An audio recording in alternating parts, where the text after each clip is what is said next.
City life style ఇదో స్వర్గసీమ. నిద్రపోని నగరంలో అర్ధరాత్రి దాటిన అంతులేని వినోదం, ఉల్లాసం.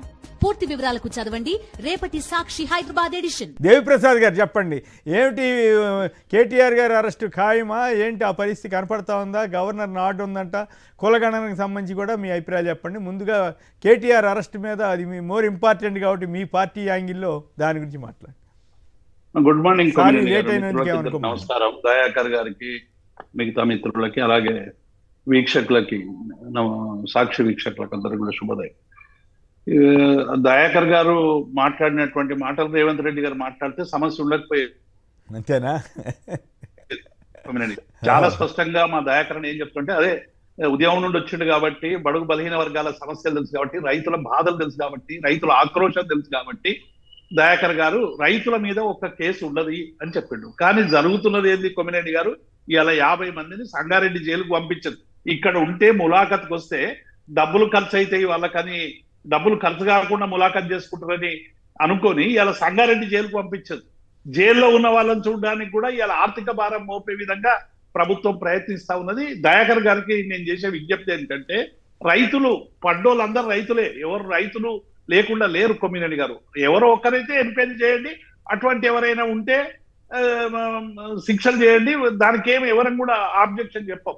కానీ ఇవాళ రైతులందరినీ కూడా అరెస్ట్ చేసి జైల్లో పెట్టి ఇవాళ ఏం చేసిండ్రు? రైతులు ఏం పాపం చేశారు? కొమ్మినేని గారు ఇవాళ ఫార్మాసిటీ మా గ్రామానికి వస్తుంది, కాలుష్యం అవుతుందని ఇప్పుడు కాదు కొమ్మినేని గారు, గత 6 నెలలుగా దయాకర్ గారికి తెలుసు, ప్రేమేందర్కి తెలుసు, 6 నెలలుగా ఆ గ్రామాలలో, చుట్టుపక్కల గ్రామాల్లో ఇటువంటి ఆందోళనలు అడపా జరుగుతున్నాయి. ఇటువంటి ఆందోళనలు అంటే ఇంత సీరియస్ ఆందోళన కాకుండా వాళ్ళందరూ కూడా అందరినీ కలిసిండ్రు. కొమ్మినేని గారు తెలంగాణ భవన్కి వచ్చి కలిసిండ్రు, గాంధీ భవన్కి వచ్చి కలిసిండ్రు, బీజేపీ దగ్గరికి పోయినరు, ఇక ఆ బ్రదర్స్ అందరినీ కూడా కలిసిండ్రు. బ్రదర్స్ దగ్గరికి పోయి వేడుకున్నారు, మీరు చెప్పండి అని.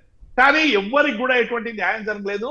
పైగా అక్కడ ఉన్నటువంటి తిరుపతి రెడ్డి గారు మమ్మల్ని బెదిరించారు అనేటువంటి ఆరోపణలు కూడా రైతులు చేస్తున్నటువంటి సందర్భాన్ని చూసి, కాబట్టి ఇటువంటి సందర్భంలో ఫార్మాసిటీ అనేటువంటిది ఒక 14,000 ఎకరాలు సేకరించి పెట్టిండ్రు. అక్కడ ఈటీపీలు కానీ మిగతాయి కానీ అన్ని ఫార్మా ఇండస్ట్రీ ఒక దగ్గర ఉంటే పొల్యూషన్ ను ఎట్లా కంట్రోల్ చేయగలమో, ఎట్లా మానిటరింగ్ చేయొచ్చు అనేటువంటి విషయంలో ఒక స్పష్టమైనటువంటి వైఖరి ప్రభుత్వం తీసుకోవచ్చు అనేటువంటి ఉద్దేశంతో ఏర్పాటు చేసినటువంటి దాన్ని వదిలిపెట్టి ఇలా జయరామ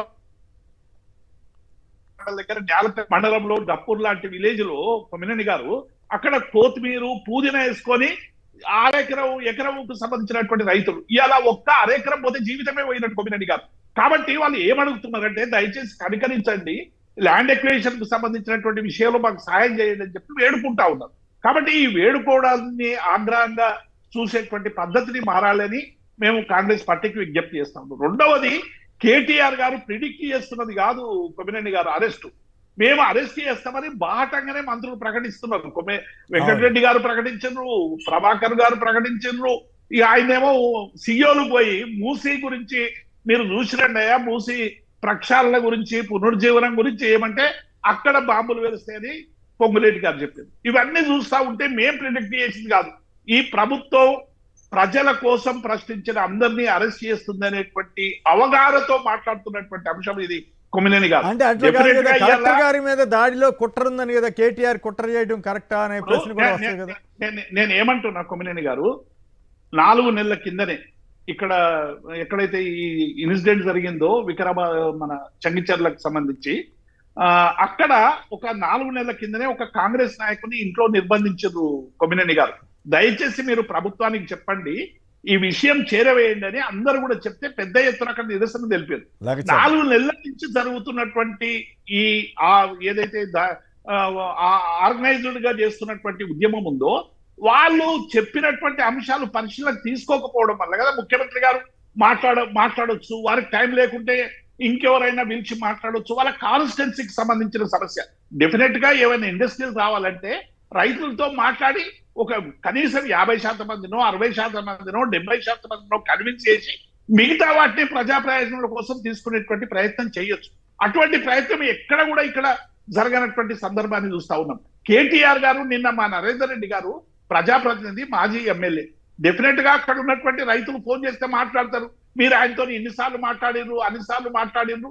నిన్న రిమాండ్లోనేమో ఒకటని వచ్చింది. రిలీజ్ చేసేటప్పుడేమో 82 అని దానికి చెప్పారు. అంటే ఒక రకంగా ఎట్టి పరిస్థితిలో కూడా కేటీఆర్ ను నరేందర్ రెడ్డి గారిని అక్కడ ప్రజాప్రతినిధులను ఇండక్ట్ చేయాలి, ఈ కుట్రలో ఇరికించాలనేటువంటి ప్రయత్నం చేస్తున్నారు. ఇప్పటికే లక్షలాది బైనాక్యులర్లతో ఎతుకుతున్నారు, ఏమి దొరకలేదు, ఫ్రస్ట్రేషన్ అయిపోతున్నారు, ఇష్టం అంటే ఆల్రెడీ వచ్చినట్టు. అట్లాగే ఫార్ములా రేసింగ్ దాంట్లో గవర్నర్ గారికి లెటర్ కూడా పంపించేశారు కదా వాళ్ళ ఫైలు.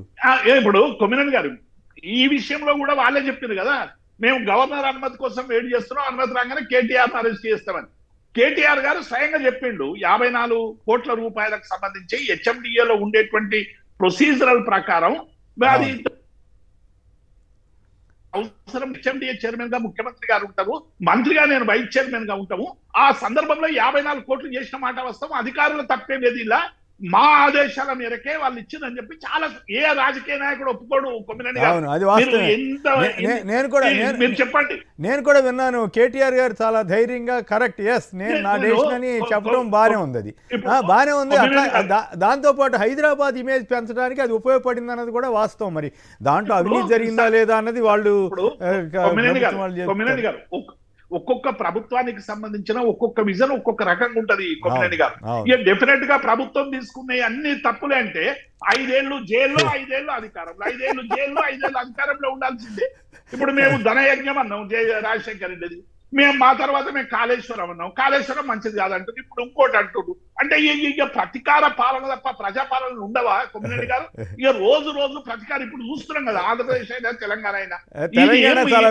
అంశంలో కూడా తెలంగాణ చాలా బెటర్, ఆంధ్రలో అయితే పరిస్థితి మరీ ఘోరంగా ఉంది. అక్కడ అసలు ఎప్పుడు ఎవరి మీద కేసు పెడతారో తెలియదు. కాబట్టి కొమ్మినేని గారు డెఫినెట్ గా ఈ మీరు గవర్నర్ అనుమతి తీసుకుంటారా, అరెస్ట్ చేస్తారా, నాయకుల్ని ఏం చేస్తారు చేయండి, కోర్టులు ఉన్నాయి. దానికి గవర్నర్ అనుమతి ఎందుకు కొమ్మినేని గారు? ఇప్పుడు ఆయన మంత్రి కాదు కదా. అట్లా కాదు,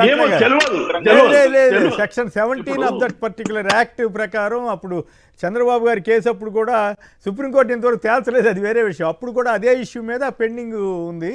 అది 2017 తర్వాత 18 తర్వాత అనుకుంటా. ఆ 18 తర్వాత వచ్చిన కేసులు ఏవైనా సరే గవర్నర్ పర్మిషన్కి వెళ్ళాలి మంత్రులు ముఖ్యమంత్రి మీద అన్నది ఆ రోజున్నటువంటి యాక్ట్ అది. కాబట్టి కొమ్మినేని గారు వారు అవి చేసేది చేయండి, కానీ రైతులను మాత్రం ఇబ్బంది పెట్టకుండా విడుదల చేయాలని మేము మా పార్టీ పక్షాన డిమాండ్ చేస్తాం. రెండోది కులగణన గురించి కూడా నిన్న రేవంత్ రెడ్డి గారు, నేను దయాకర్ రిఫరెన్సే మళ్ళీ రేవంత్ రెడ్డికి ఇస్తున్నా. ఇవాళ దయాకర్ గారు చెప్పారు మీకు చెప్పే అధికారం ఉంది అన్నారు. దేశద్రోహులు అని చెప్తున్నారు కదా కులగణనకు సహకరించకుంటే. సుప్రీంకోర్టు హైకోర్టు చెప్పింది కొమ్మినేని గారు, మీ మతం చెప్పాల్సిన అవసరం లేదు, కులం చెప్పాల్సిన అవసరం లేదు, మీకు సంబంధించినటువంటి మీ వ్యక్తిగతమైనటువంటి వివరాలు ఎవరు అడిగినా చెప్పనక్కర్లేదని సుప్రీంకోర్టులో హైకోర్టులే తీర్పిచ్చినాయి. ఇవాళ వాళ్ళే దేశద్రోహుల కొమ్మినేని గారు. కాబట్టి ముఖ్యమంత్రి గారు సంయమనంతో ఎట్లా మాట్లాడాలంటే, ఇవో మేము ఎందుకు చేస్తున్నారు, పర్పస్ ఏంది, ఇది మీరు 42% అని చెప్పి అందులో పెట్టుకున్నారు. 42% ఉందో లేదో మీకు తెలియదు. అందులో కులగా ఎంతమంది ఉన్నారు, మీరు 42 అని ఆల్రెడీ కమిట్ అయ్యారు. 45 కావచ్చు బీసీలు, 42 ఎందుకు రావాలి కొమ్మినేని గారు? బీసీలు 50 ఉంటే 50 రావాలి, 60 ఉంటే 60 రావాలి, 35 ఉంటే 35 రావాలి. కానీ ఇలా మీరే 42 అని పెట్టి ఇలా ఫిక్స్ అయిపోయి సంక్రాంతి లోపల మేము దాన్ని చేస్తామని చెప్పి ఇలా 64 ప్రశ్నలు వేసి ప్రజల దగ్గరకు వచ్చి రకరకాల ఇరిటేషన్ ప్రశ్నలు. ఇప్పటికే మేము ప్రజాపాలన దరఖాస్తు ఇచ్చినాం, మాకు రేషన్ కార్డు రాలేదు, మాకు ఆరోగ్యశ్రీ కార్డు రాలేదు, ఇట్లా మాకు సంబంధించిన ఏమీ రాలేదు. రానప్పుడు ఇంకెందుకు ఇవ్వాలి, ఒకవేళ ఇస్తాం ఇక్కడనే కార్డు ఇచ్చుకొని ప్రజలు అడుగుతున్నారు. దీనికి సమాధానం చెప్పాలి. కులగణన నిజంగానే కులగణన ఉంటే మతం కులం అడగండి, చెప్పనోళ్ళు చెప్పలేరు అనుకోండి, ఉన్నోళ్ళ మీద మీరు ఆధారంగా చేసుకొని చేయొచ్చు కదా. ఇన్ని ప్రశ్నలు ఎందుకు కొమ్మినేని గారు? మళ్ళీ మీరు ఈ ప్రశ్నలు మేము ఇచ్చిన దాని మీద మీరు రేపు ఇస్తారా, సర్టిఫికెట్లు ఇస్తారా, ఇన్కమ్ సర్టిఫికెట్లు అడగరా, అడగరా రేపు కొమ్మినేని గారు? అంటే ఈ విషయంలో మీ కేసీఆర్ గారి ప్రభుత్వం వచ్చిన కొత్తల్లో కూడా అడావుడిగా ఒక్క రోజులో పెట్టి జనాన్ని సాగొట్టారు. అది చాలా మంది ఇబ్బంది పడ్డారు. మరి ఆ డేటా అంతా ఏమైపోయిందో ఇది ఇప్పుడు మళ్ళీ కొత్త డేటా. కొమ్మినేని గారు అప్పుడు చేసింది కులగణన కాదు కొమ్మినేని గారు, కులగణన ఇప్పుడు కూడా అదే పేరు పెట్టారులే. ఇప్పుడు వాళ్ళు చెప్తున్నారు అదే. కానీ నేను ఏమంటున్నా, అప్పుడు చేసినటువంటి ఏదైతే ఉందో దేవి ప్రసాద్ గారు దాన్ని ఎందుకు ప్రకటన చేయలేదు? దాన్ని రాజకీయంగా ఉపయోగించుకోవడమే తప్పితే అడగండి, ఇప్పుడు ప్రేమేంద్ర గారు అడగండి. ప్రేమేందర్ అన్న ఇప్పుడు మీరు కొట్టండి గూగుల్లో కేసీఆర్ సమగ్ర సర్వే అని కొట్టండి, మొత్తం మీకు ఎన్ని కుటుంబాలు ఎంత అన్ని వస్తాయి, ప్రతి కలెక్టర్ దగ్గర ఉన్నది. అరే నేను ఇప్పుడు కొట్టండి నా ముందు, ఒకవేళ లేకుండా నేను ఛాలెంజ్ చేస్తా. మీరు కొత్త ముచ్చట చెప్తున్నారు. అధికారికంగా కాదు మన దేవిప్రసాద్ గారు ఆ విషయం అధికారికంగా ఎందుకు ప్రకటించలేదు? ఆ సర్వే వల్ల ఏం ప్రయోజనం జరిగింది? ఆ సర్వే వల్ల తెలంగాణ ప్రజలకు వచ్చిన అదనపు బెనిఫిట్ ఏమిటి? ఇప్పుడు నేనేమంటున్నా కొమ్మినేని గారు, అప్పుడు తీసుకున్నటువంటి సంఖ్యాధారంగా బడ్జెట్ లో ఏ వర్గాలకు ఏం కేటాయించాలనేటువంటి అంశం మీద ఒక అవగాహనతో, ఆ అవగాహనతో బడ్జెట్ లో మేము కేటాయింపులు చేసినాం. బీసీలకు ఏం కేటాయింపులు చేయాలి, ఎస్సీలకు ఏం కేటాయించాలి, దళిత బంధు లాంటి స్కీమ్లు ఎందుకు వచ్చినాయి కొమ్మినేని గారు? దళితులు ఎట్లా ఉన్నాయి ఆ స్కీమ్ పెట్టి మీ కొమ్మ మీరు ముంచుకున్నారు అంటున్నారు చాలా మంది. ఆ స్కీమ్ పెట్టి మీ కొమ్మ మీరు ముంచుకున్నారు, ఎందుకంటే అది సాధ్యం కాని స్కీము. ఆ వర్గంలోనే వ్యతిరేకత వచ్చింది, వాడికి ఇచ్చారు నాకు ఇవ్వలేదని. కొమ్మినేని గారు, మేము అనుకున్నటువంటి కొన్ని విషయాల్లో మేము తప్పైతే మేము ఇలా శిక్షింపబడుతున్నాం కదా. కాబట్టి నేనేమంటున్నా, ప్రజలకు సంబంధించిన ప్రతిపక్షాలు మాట్లాడినప్పుడు సంయమనంతో వాటిని పరిష్కరించేటువంటి ప్రయత్నం చెయ్యాలి తప్ప వీటిని చేయడం దురదృష్టకర సంఘటన. అటువంటి సంఘటన జరగాలని ఎవరు కోరుకుంటారు కొమ్మినేని గారు? కోరుకుంటాం ఎవరేమైనా అటువంటి ఘటన జరగొద్దు. డెఫినెట్ గా అటువంటి ఘటన జరగకుండా ప్రభుత్వం చర్యలు తీసుకోవాలి. రాజకీయ పార్టీలు కూడా సంయమనంతో ప్రజాస్వామ్యబద్ధంగా ఇటువంటి సమస్యలు పరిష్కరించుకోవాలని చెప్పాలి. కేటీఆర్ గారు ఎక్కడ దాడి చేయమని కానీ, మా నరేందర్ రెడ్డి దాడి చేయమని కానీ ఎక్కడ అనలేదు కొమ్మినేని గారు. మీరు ఎన్ని కాల్ రికార్డ్స్ అన్నా మీరు చేయడం మేము ఛాలెంజ్ చేస్తాం. ఫోన్ చేసి మాట్లాడటమే. కేటీఆర్ మా ముందటనే వాళ్ళు వచ్చినప్పుడు చెప్పింది ఏంటంటే, ప్రజాస్వామ్యబద్ధంగా ఈ సమస్యను పరిష్కరించుకుందాము, అందరి దగ్గర పోండి, రిప్రజెంటేషన్ ఇవ్వండి, నిరసనలు తెలపండి అని చెప్పిండు తప్ప ఎక్కడ ఏ అధికారి, కలెక్టర్ గారు ఎంత మ్యాచ్యూరిటీతో వ్యవహరించిండు కొమ్మినేని గారు, కలెక్టర్ అభినందించి తీరాలి. డిఫరెంట్ గా కలెక్టర్ గారు ఏమన్నారు, రైతులకు ప్రభుత్వ విషయాల పట్ల కొంత ఆగ్రహం ఉంటే వాదోపవాదాలు జరిగినాయి తప్ప ఎక్కడ నా మీద అటాక్ చేయలేదు అన్నారు. కొన్ని ఘటనలు జరిగినాయి కొమ్మినేని గారు, జరగలేదని చెప్పుకోవడం లేదు. ఘటనల వెనుక కారణాలను శోధించి ఇలా రైతులు ఏడవకుండా, రైతుల కన్నీళ్లు ఊడవకుండా వాళ్ళకి సంబంధించినటువంటి సమస్యలు పరిష్కరించాలని మేము డిమాండ్ చేస్తున్నాం కొమ్మినేని. రైట్. అయితే మీరు చెప్పిందంటే ఒక పాయింట్ ఏంటంటే, కేటీఆర్ గారు కానీ నరేంద్ర రెడ్డి గారు కానీ ఫోన్ చేస్తారు. ఫోన్ చేస్తే తప్పు ఎట్లా అవుతుంది? ఫోన్లో మీరు దాడి చేయండి, కలెక్టర్ని కొట్టండి, ఇట్లా చాట్ దొరికితే ఖచ్చితంగా అది తప్పు. అట్లాంటిది ఏమి లేకుండా వాళ్ళు ఫోన్ చేసుకోకుండా ఎందుకుంటారు? ఇప్పుడు కాంగ్రెస్ వాళ్ళు యాజిటేషన్ చేసినప్పుడు ఆ స్థానిక నాయకులకి, రాష్ట్ర నాయకులు ఫోన్ చేసి ఇట్లా చేయండి అట్లా చేయండి అని చెప్పకుండా ఉండరు కదా. మీరంతా జనాన్ని సమీకరించండి. అది సహజం ప్రజాస్వామ్యంలో. ఇప్పుడున్న పరిస్థితుల్లో మరి హాట్ రాజకీయాల్లో జరగకుండా ఎట్లా ఉంటుంది? బీజేపీ వాళ్ళైనా అంతే కదా. ఇప్పుడు ప్రేమేంద్ర రెడ్డి గారు ఉన్నారు, ప్రేమేంద్ర రెడ్డి గారు జనరల్ సెక్రటరీ. ఆయన ఏదన్నా చేయదలుచుకున్నప్పుడు, ఎక్కడైనా ఆందోళన జరుగుతున్నప్పుడు ఆ లోకల్ పార్టీ లీడర్స్ తో ఫోన్ లో మాట్లాడతారు కదా. ఫోన్ లో మాట్లాడుతుంటారు. సహజం కదా కొమ్మినేని గారు, అది బీజేపీకి అని చేస్తారు, మాకని చేస్తారు. అందులో మాట్లాడిన ఏమైనా రికార్డ్ అయినా, అందులో ఏమైనా ఆధారాలు ఉంటే అది డిఫరెంట్, అది తప్పు. దాని కనిపెట్టడం కోసం ఎవరు పార్లమెంట్ సభ్యురాలు ఇప్పుడు గారి యొక్క నియోజకవర్గం కిందకే వస్తుంది. అది అక్కడికి వెళ్తానంటే వెళ్ళనీయలేదు. నేను అనేది అక్కడ ఆ పోలింగ్ బూత్ లో, లగచర్ల పోలింగ్ బూత్ లో బీజేపీకి మెజార్టీ వచ్చింది మొన్న పార్లమెంట్ ఎన్నికల్లో. అదొకటి ఉందా? రైట్. నరేందర్ రెడ్డి గారు చాలా స్పష్టంగా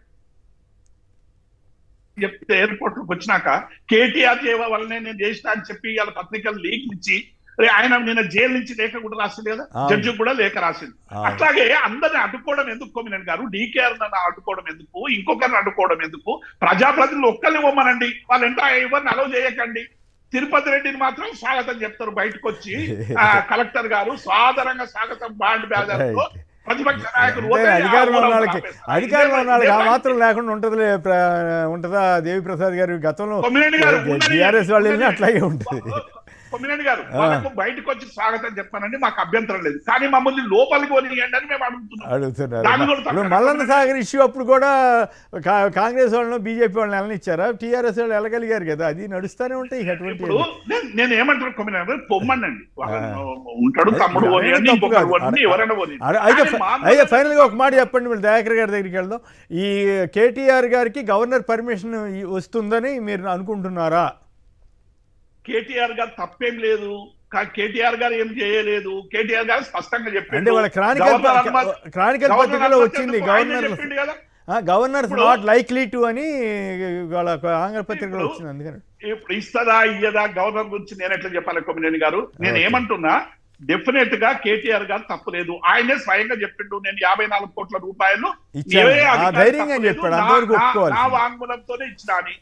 సోమోటోగా తీసుకొని ఏమైనా చేస్తే చేయమనండి, మేము న్యాయపరంగా కొట్లాడతాం. రైట్.